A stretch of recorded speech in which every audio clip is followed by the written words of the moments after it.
Washington, U.S. President Donald Trump's legal team will include former Harvard University law professor Alan Dershowitz and Ken Starr, the former independent counsel who led the Whitewater investigation into President Bill Clinton, according to a person familiar with the matter. The team will also include Pam Bondi, the former Florida Attorney General and a Trump ally. The person spoke to the Associated Press on condition of anonymity because the person wasn't authorized to speak on the record. Get the Times of Israel's daily edition by email and never miss our top stories free sign-up. Dershowitz confirmed his role in a series of tweets on Friday, saying he would present oral arguments at the Senate trial to address the constitutional arguments against impeachment and removal. Statement regarding Professor Dershowitz's role in the Senate trial. Professor Dershowitz will present oral arguments at the Senate trial to address the constitutional arguments against impeachment and removal. One of two, Alan Dershowitz, at Alan Dersh, January 17, 2020. While Professor Dershowitz is nonpartisan when it comes to the Constitution, he opposed the impeachment of President Bill Clinton and voted for Hillary Clinton. He believes the issues at stake go to the heart of our enduring Constitution, he said in another tweet. He is participating in this impeachment trial to defend the integrity of the Constitution and to prevent the creation of a dangerous constitutional precedent, he said. Dershowitz, a Harvard law professor and author, is a prominent defender of Israel and has consulted with Trump on his Israel policy.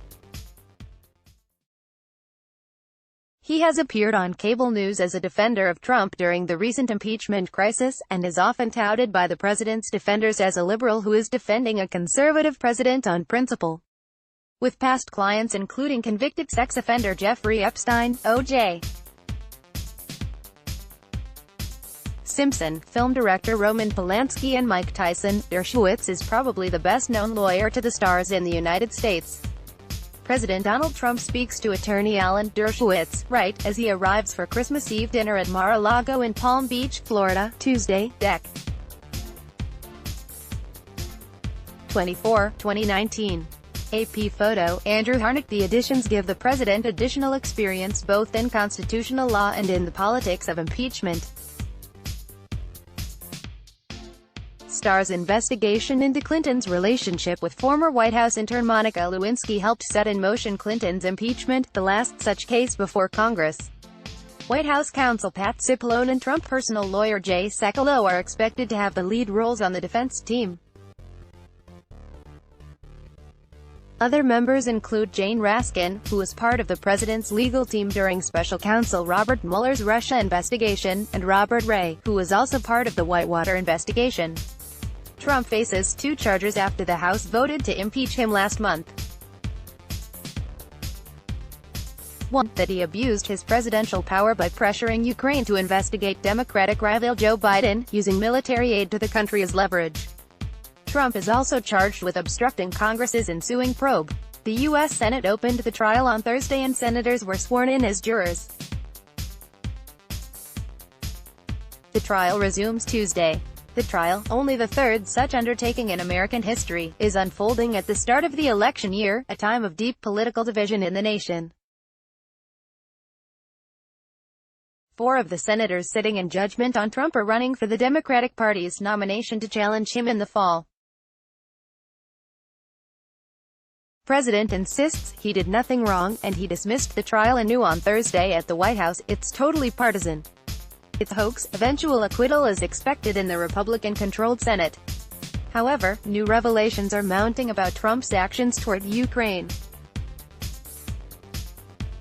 The Government Accountability Office said Thursday that the White House violated federal law in withholding the security assistance to Ukraine, which shares a border with hostile Russia. This undated image released by the House Judiciary Committee from documents provided by left parties to the committee in the impeachment probe against President Donald Trump shows a photo of left parties with Trump in Florida. Parnas, a close associate of Trump's personal lawyer Rudy Giuliani, is claiming Trump was directly involved in the effort to pressure Ukraine to investigate Democratic rival Joe Biden. Trump on Thursday, Jan. 16, 2020, repeated denials that he is acquainted with Parnas, despite numerous photos that have emerged of the two men together. House Judiciary Committee via AP. At the same time, an indicted associate of Trump's personal lawyer Rudy Giuliani, Lev Parnas, has turned over to prosecutors new documents linking the president to the shadow foreign policy being run by Giuliani.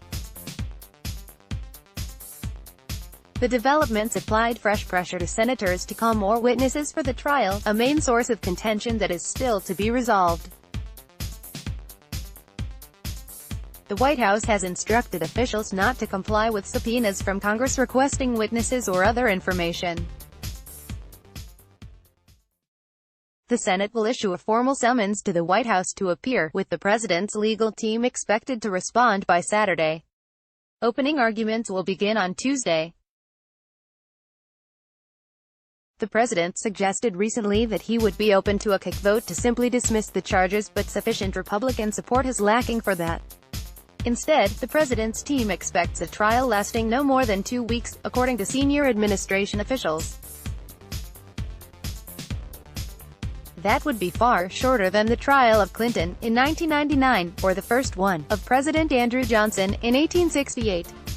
Both were acquitted. It would take a supermajority of senators, 67 of the 100, to convict the president.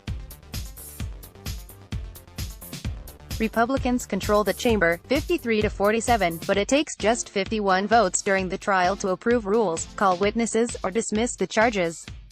Former independent counsel Kenneth Starr signs a copy of his recent book Contempt, a memoir of the Clinton investigation, at the University of New Mexico School of Law in Albuquerque, NM, Wednesday, Jan. 23, 2019. AP photo, Mary Huditz. Besides his 1990s role as an independent counsel, Starr is also a former U.S. Solicitor General and Federal Circuit Court judge. He was removed as president of Baylor University and then resigned as chancellor of the school in the wake of a review critical of the university's handling of sexual assault allegations against football players. Starr said his resignation was the result of the university's Board of Regents seeking to place the school under new leadership following the scandal, not because he was accused of hiding or failing to act on information. Dershowitz, meanwhile, has been embroiled in the Jeffrey Epstein scandal. A woman who went public with claims she was a teenage victim of Epstein's sex trafficking ring has said Epstein trafficked her to several prominent men, including Dershowitz. She says she had sex with Dershowitz on several occasions, allegations Dershowitz has vehemently denied. Let's block ads. Why?